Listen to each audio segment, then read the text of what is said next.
Hi everyone, my name is Amanda Stussy and this is my community. Um, Here is a picture of Joplin. It currently encompasses about 35 miles, covering around 51,000 people. As you can see here, there are a couple cities that are pretty close. Something that I really want to draw attention to is so Whoop City, Dunaweg, Saginaw, Loma Linda, and there's a couple up in the top that you can't really see, are actually reliant on Joplin for grocery stores and some basic needs. A lot of people come into Joplin from those areas for work. So they're kind of intertwined. I do not have anything from those cities included in Joplin, but I think it's something that's kind of important to note as we look through these items. So here's my demographics. Ooh, I was a little off. 31.4 square miles. There's actually 6 additional suburbs. 51,316 people live within Joplin city limits, not including those suburbs. We have almost a pretty even breakdown for male and female, 48% male and 51% female. Median age is 37, so a little bit, well, we're middle-aged around here. The median income that was projected was around $40,000 for this upcoming year. Here is the breakdown of race. Something that I put it first specifically for this reason. The area is 85% white, meaning I don't, on a daily basis, or really anyone else, see a whole lot of diversity. As you can kind of skim through, everything else is less than 4% of any specific nationality, including 2 or more races. Leads to, definitely not a lot of diversity. The only thing that really saves anyone is definitely going to the college, because that's where I feel like a lot of these different ethnic groups actually come from, because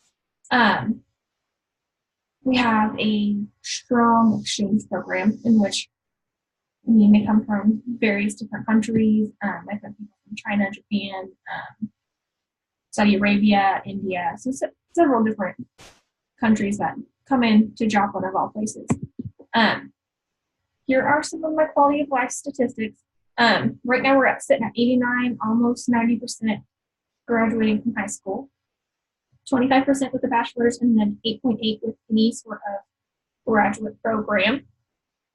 Down at the bottom, I kind of put in the crime statistics, because it's actually kind of shocking, because I feel like 89% is actually pretty good for high school graduation, and then we do have a good mix of different bachelor's and, of course, graduate school. But the total crime index, according to the citydata.com, which I got most of these statistics from, all of the ones on this page actually, anything over the national average of 250 is considered high crime. And in Joplin, the crime index is sitting at 555. I think in one of our previous classes, they talked about how education level can impact basically crime.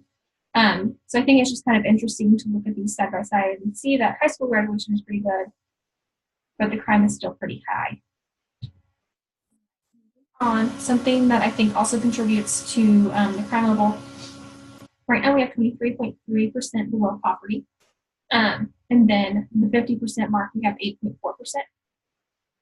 There was a breakdown, I think, of the total percentage, and it's pretty close to that 50% below poverty line.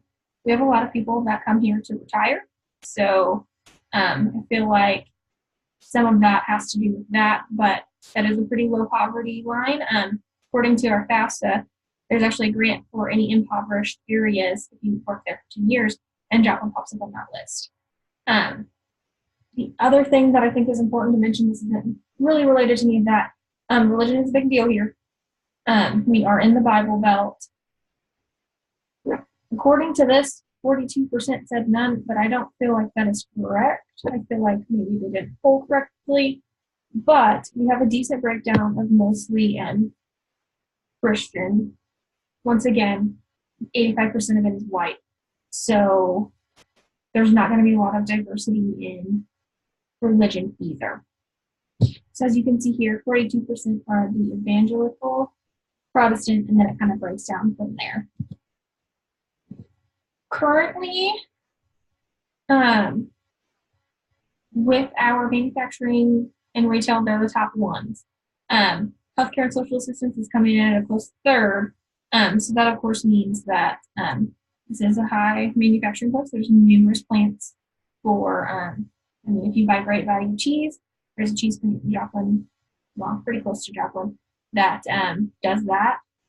Car parts for Ford, Chevy, pretty much any car part for any company. Good chance it's made here. Batteries, we have numerous places in which they make batteries as well. But the top employers here, Freeman Health System and Walmart. So clearly we like our Walmart and we like our healthcare. That's really all that boils down to. But there's a lot of different manufacturing companies, which is why that's the largest employed category. Something that's really cool that I learned from our last discussion board last week. My area is majority Republican. We pop up as a Republican state. We've voted Republican since 1913 and have been wrong, I think it was 2 or 3 times. So I thought that was pretty interesting to sit down and actually look at, like, oh, this has been going on for a long time. So it's a historical thing. I think it has a lot to do with the values that go along with the religions that are here, this being the Bible Belt and some stuff like that. And for informal institutions, there are numerous things. These are some of the things that I can come up with off the top of my head. We have Joplin Roadrunners. There's a youth football association. The Miners are our professional baseball team. We have the Joplin Crusaders as a semi-pro football team. We have first and third Thursday pride events. Right now, they have it was just last month that they did the parade. There was a parade last month. That's the second time that they've done it in Joplin, Missouri. So it was a pretty big deal. We also have something called Boomtown Days, which is every summer. They have different little events it's more geared towards kids. So there's bounce houses and stuff like that. But we do have some pictures of some of these things. Here you can see Third Thursday. It's art. Everyone gets downtown. There's food carts, drinks. There's a lot of neat little shops because that's actually our main street.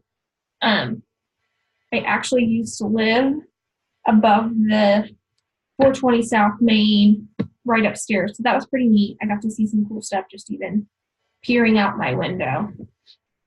And then this is Joplin Roadrunners. This is more of the events that we go to. It's a running program, running group. So they help you with training, support. They get you various discounts and they have their own fundraising races in town. So it's pretty interesting. These are all my pictures. So these are at various different places and various different miles.